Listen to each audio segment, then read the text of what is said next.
தமிழ்நாடு சட்டமன்ற தேர்தலுக்கு இன்னும் 2 மாசமே இருக்கக்கூடிய நிலையில தமிழக வெற்றி கழகத்தின் தலைவர் திரு விஜய் அவர்கள் எந்த தொகுதியிலிருந்து களம் இறங்குவார் அப்படிங்கிற எதிர்பார்ப்பு மேலோங்கி நிற்கிறது. தாவேகா வட்டாரங்கள் நமக்கு சொல்லக்கூடிய விஷயம் என்னன்னு பாத்தீங்கன்னா, விஜய் அவர்கள் சென்னையில் உள்ள 16 தொகுதிகளில் ஏதாவது ஒரு தொகுதியில் அல்லது தமிழ்நாட்டின் மைய பகுதியான திருச்சிராப்பள்ளி மற்றும் டெல்டா மாவட்டங்களில் உள்ள ஏதாவது ஒரு தொகுதியில் இருந்து களம் இறங்குவார்.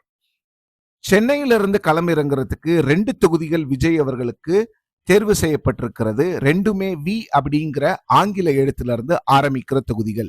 விருகம்பாக்கம், வேளச்சேரி.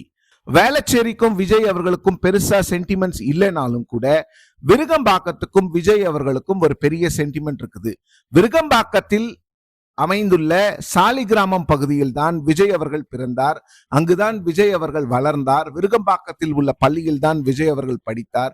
சோ அதனால விருகம்பாக்கத்துல இருந்து கண்டெஸ்ட் பண்ணா அந்த சன் ஆஃப் த சாயில், மண்ணின் மைந்தன் அப்படிங்கிற பிளாங்க விஜய் அவர்கள் எடுத்து அங்கு தேர்தலை சந்திக்க கூடும். வேளச்சேரியா விருகம்பாக்கமா அப்படிங்கிறத நாம பொறுத்திருந்து தான் பார்க்கணும். ஒருவேளை விஜய் அவர்கள் 2 தொகுதியில இருந்து களம் இறங்கலாம் அப்படின்னு நினைச்சாருன்னா அவருடைய ஃபர்ஸ்ட் பிரைமரி சீட்டா விருகம்பாக்கம் அல்லது வேளச்சேரி இருக்கும். செகண்டரி சீட்டா திருச்சிராப்பள்ளி ஈஸ்ட், அதாவது திருச்சிராப்பள்ளி கிழக்கு இருக்கும் அப்படிங்கிறது தான் தற்போதைக்கு நமக்கு கிடைத்திருக்கக்கூடிய தகவல்.